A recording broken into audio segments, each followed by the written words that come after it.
Hello friends, today I will be painting a jar with the same print design.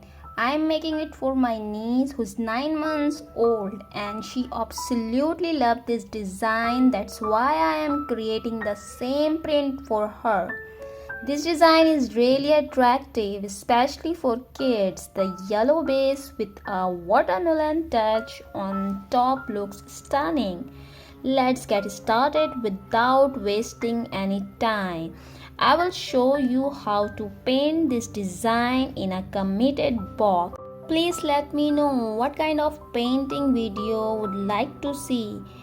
I would be delighted if you watched the video till the end, like it and subscribe. Don't forget. Thank you.